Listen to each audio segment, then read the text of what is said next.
So in Volusia County, Florida, a 12-year-old boy and a 14-year-old girl broke into a home, found weapons, and opened fire on sheriff deputies.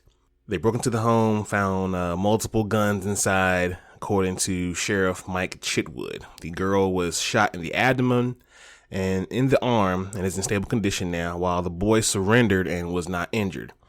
Charging affidavits for the juveniles indicated that they were charged with attempted murder of law enforcement officers and armed burglary. Now, why am I talking about this on DYSG?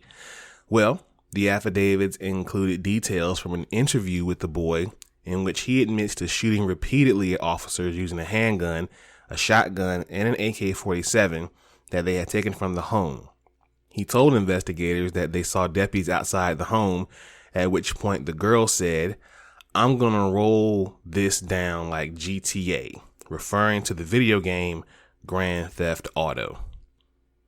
This is a story from ABC News, and usually I just get pissed and think nothing of it. But now that we live in this cancel culture, this toxic cancel culture that we live in, I'm afraid that the repercussions this time against the actions of idiots who cite video games as being responsible for their actions is going to come down heavier than ever.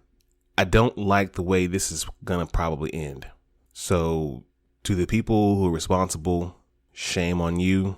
To the girl, to the boy quoting this, shame on you. The video game industry never did anything to anyone, but yet it is constantly attacked. It is constantly being blamed for these wild, reckless actions. Plus, these kids are in Florida. We all know people in Florida are crazy. I just don't like what's going to happen here. I hope I'm wrong, but with this toxic cancel culture, I don't think I am this time. Ladies and gentlemen, blurs and nerds, freaks and geeks, this is Do You Speak Geek, episode 80.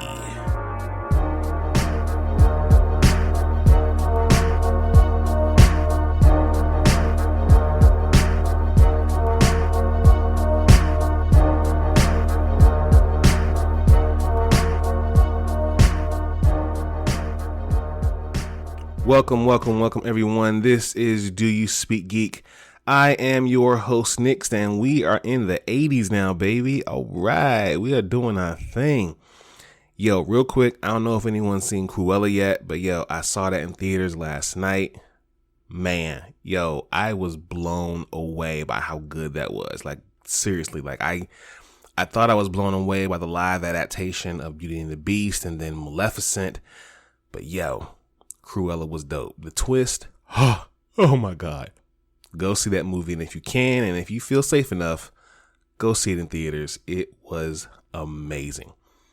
Anyway, welcome to the ride, y'all. This is Nix, Do You Speak Geek. If you are an avid listener, welcome back to the ride, and if you're a first-time listener, welcome. Glad to have you here along with us. This is the show where we give you all the news inside the geek and nerd realm. Shout out to the followers, the new listeners, the subscribers. Shout out to everyone who is now rocking with DYSG. We appreciate all your patronage and all your support. Shout out to Spreaker. That is the home team when you can listen to the Do You Speak Geek podcast. And if you're not listening on Spreaker, you can listen on other podcast outlets like Apple Podcasts, Google Podcasts, Stitcher, Spotify, Audible, iHeartRadio, Pandora. So wherever you listen to your podcast, hit that search button. Look for Do You Speak Geek. It's like real estate, baby. We're everywhere. Speaking of Do You Speak Geek, the .com, doyouspeakgeek.com, the only place where you can find everything about DYSG. You can find out about me, find out about Dono. You can get our merch, read our blogs. Hit up doyouspeakgeek.com is the central hub for everything DYSG. Follow us on our social medias. That's Facebook at DYSGFB, Twitter at DYSG_tweets, and Instagram at DoYouSpeakGeek. The YouTube channel, the only place where you can find the Daddy and Dono show. Please be sure to subscribe, Hit that like, Hulk, smash that bell for all notifications, and leave your comments. We want to know what you guys think. Nothing too huge this week, so we're going to jump right into my favorite portion of the show. Y'all know the vibes. Source Wall. Man, you come right out of a comic book. Behold the Source Wall. Can you read, my son? Well, that depends. There is nothing wrong with reading a story and looking at the pictures. Enough said, Stan. The pull list this week. Let's hop right into it. DC Pride number 1. DC celebrates Pride Month with 9 all-new stories starring your favorite fan LGBTQIA plus characters like Harley Quinn, Poison Ivy, Midnighter, Extrano, Batwoman, Aqualad, Alan Scott, Green Lantern, Obsidian, Future State Flash, Renee Montoya, The Question, Pied Piper, and many more. Check this one out, an awesome way to kick off your Pride Month for your comic book reading. X-Men 21, the Heroes of Krakoa debut. It's a changing of the guard as the first X-Men team of Krakoa debuts. One era ends as a new one begins, and the handoff happens here. This is the last issue of X-Men. Future State Gotham number 2. Tragedy has brought Gotham City to its knees. Again. Countless people are dead. Oh, look again. Seemingly at the hands of the next Batman. That's new.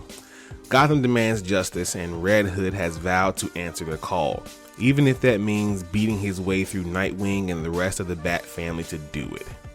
Should be a good one. And our final pick, we have Freak Show number 1, a frozen apocalyptic story in the spirit of Mad Max, Fallout, and Borderlands meets Tarantino. It begins with Benny, a psychedelic addict surviving in a glacial wasteland. A fight with brutal gunslingers ensues, and crazy hallucinogens lead our weird hero on a quest to find the whole truth. Yeah, a mystic whole that tells the truth. The only thing we can promise is a lot of death. This one was very interesting. My indie pick, please check this out. It was dope. In Source Wall news, Spawn Universe number 1 debuts new covers by Todd McFarlane and J. Scott Campbell. We are officially 1 month away from the debut of Spawn Universe number 1, a new relaunch of the solo series and the popular Image comic anti-hero.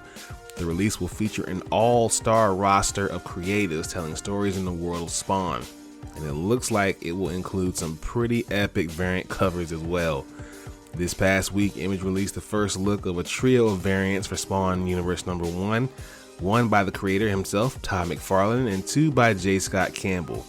The synopsis goes, it's here, the official introduction to the long-awaited Spawn Universe.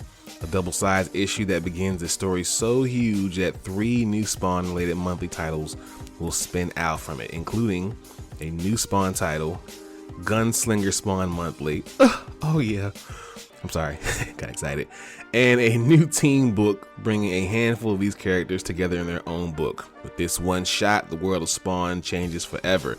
New heroes, new villains, and more importantly, new titles coming to a comic shop near you. Yo, I can't wait. This is gonna be so epic. Spawn back on top where he belongs. I love it.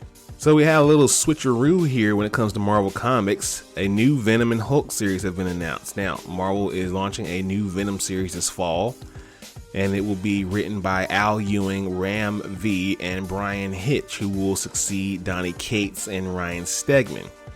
The new Venom comic will launch in November. Marvel announces that it promises Ewing will bring the same energy that he made with his Hulk book as a critical and commercial success to its run alongside Venom and its collaborators. Well, that's nice. So who's going to be writing Hulk? Well, like I said, this is an old switcheroo.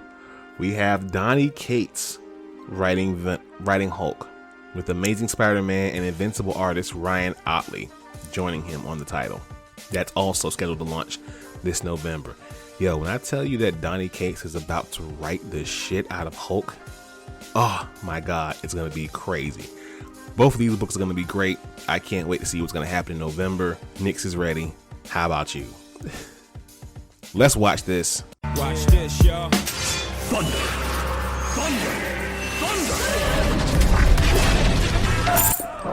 Lannister always pays his debts. Whoa, dude. I am the villain of the story. Okay, TV watchers, the TMNT reboot. Seth Rogen will be taking a swing at Teenage Mutant Ninja Turtles in a franchise adaptation of a new movie. And thanks to a new teaser on Twitter, we now know when we can expect the project to hit theaters. Rogen revealed a crumpled piece of paper on Twitter filled with drawings and notes about an upcoming project that is scheduled to be released in theaters on August 11th, 2023. Turtles again. Another reboot. Turtles have now entered the realm with Spider-Man and Batman, so it's like, yo, another reboot? Really? Another one? I don't know. I'm still gonna see it, but I'm just saying, like another one. Okay. Netflix announces its first details and hosts for Geeked Week. Netflix announced its own virtual convention, Geeked Week. Now, come with more details here. Starting this Monday, today, as you hear this podcast, a new streaming platform. The streaming platform will host a 5-day online event that will bring the fans plenty of reveals and news from Netflix's upcoming projects. Fans will see exclusive teaser trailer premieres, first looks, behind-the-scene footage, cast interviews, celebrity games, script table reads, live performances, and much more. Like a Comic-Con for Netflix. That's dope. The lineup includes The Sandman, The Umbrella Academy, The Witcher, Lucifer, Castlevania, Resident Evil, Cowboy Bebop, Sweet Tooth, and many more. Now, the streaming platform has revealed that actor Raul Coley and Japanese-American YouTuber Mara Takanahashi will host the whole convention. Special guests include the like of Trish Herberger, Erika Ishii, Geoff Knightley, Yuri Lowenthal, and my girl Kiera Please. This should be a great event on Netflix, y'all. Please be sure to tune in for this all week. We're gonna have some big reveals, and hopefully y'all like what y'all see. Let's hop into Thumb Life. Peace, love, and video games! It's on like Donkey Kong.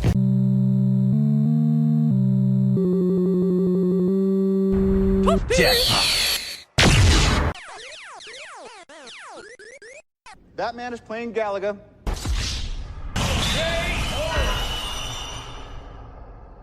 All right, gamers, the E3 2021 schedule has been revealed. Let's jump right into it. On the 12th of June, pre-show will start at 1 p.m. EST. It will kick off with a press conference of Ubisoft and Gearbox Entertainment, as well as a session with GamesBeat. On the 13th, pre-show starts at 11:45 a.m. EST. Microsoft's long-awaited Xbox and Bethesda game showcase will take place at 10 p.m. Fans can also look forward to special presentations from Square Enix, the PC gaming show, and the Future Game Show.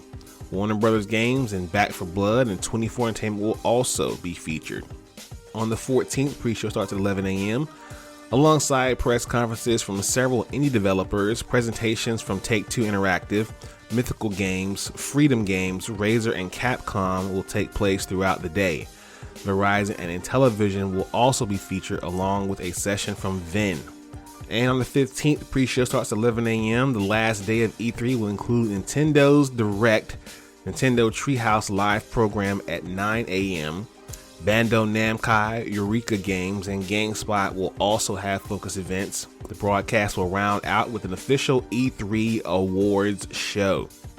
There are a few panels I am looking forward to, namely that Capcom. I'm looking forward to Bandai Namco, and also the I'll say Square Enix. Yeah, those ones I look forward to the most. Nintendo not so much, but I know Don will check for it. But yeah, decent lineup. Can't wait to see it. And I'll definitely be reporting on that as a separate podcast, as I usually do. Dark Horse Comics is getting into the gaming industry? Well, they officially announced a new games and digital division called Dark Horse Games. The new label will partner with various developers to create its own titles based on a library of hundreds of IPs from Dark Horse, either owns outright or has the rights to. According to the announcement, that includes but not limited to Hellboy, Sin City, 300, Umbrella Academy, Polar, Lady Killer, Emily the Strange, Yusaki Yojimbo, Resident Evil, and many more. yo, I'd love to see an Umbrella Academy game or a Sin City game. Yo, bro, fam, I'm here. Sign me up. Now, this isn't really gaming news, but it's game related and it's strange, but it's also kind of dumb. So, an Among Us shaped chicken McNugget has been sold on eBay for nearly $100,000. Now, after JPGs and trading cards, it seems we have a new entrant into 2021's list of unexpectedly huge auction items, the humble chicken nugget. Case in point, a chicken nugget squared shape was shaped like an Among Us character, sold at an auction for $99,997 USD, garnering 184 bid on eBay, and the final sold for $100,000, despite that the 99-cent opening price was on eBay on May 28th. So this thing started out at 99 cents and someone bought this thing for nearly $100,000. Wow. You spent over $100,000 on a chicken nugget you're not even gonna eat. That's cool, right? I guess. Let's speak technical for a moment. Technically speaking, Your technological advancements. 1.21 gigawatts! Have you tried turning it off and on again? All right, so technically speaking, a new Windows version is to be revealed soon. Microsoft said this past Wednesday it will unveil the next generation of Windows on June 24th. The move comes a week after CEO Satya Nadella teased major enhancements for the PC operating system for developers as well as creators. Nadella made the Windows remarks last week shortly after the company announced that it won't ship Windows 10X. The operating system was initially designed for dual screen services and devices such as the Surface Neo, which has also been delayed. The event will be held online at 11 a.m. EST, according to the invitation the company sent to reporters. Nadella will be there along with Panos Panay, Microsoft's chief product officer, who has been the face of the company on Surface devices, the invitation has said.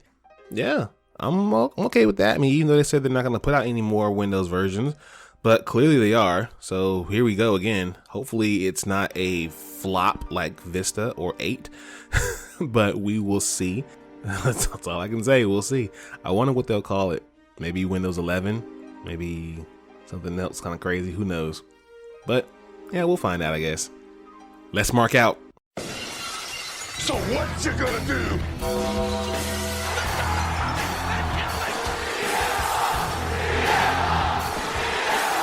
Goodbye and good night. Bang! All right, you wrestling marks. There's only one thing to talk about as far as wrestling. These jokers have released people again. WWE has come to terms with the release of Braun Strowman, Aleister Black, Lana Murphy, Buddy Murphy, Ruby Riott, and Santana Garrett. WWE wishes them the best, of course, in all their future endeavors.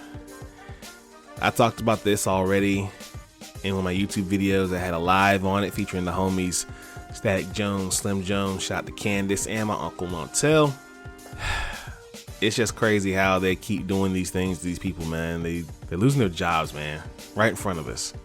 Some of us don't care. I do. I hate seeing anybody lose their job. I don't care who you are or how good or bad wrestler I think you are. It sucks to see anyone lose their job. And from what I understand, I hear they got their walking papers via text message. Yeah, it just shows you how trash this company is right now. I honestly hope the rumors are true and it does get sold. F them. That's how I feel about it. Okay, before I say too much, I'm gonna go ahead and get out of here. Thank you all for listening. Please be sure to listen to the content, subscribe to the content, like the content, let your boy know what you think about that content. Visit the website, doyouspeakgeek.com. Follow us on our social medias, Facebook, Twitter, and Instagram. Check out our YouTube channel. Be sure to subscribe and like the videos there. As always, people, live to play to win to live. I speak geek. Do you speak geek?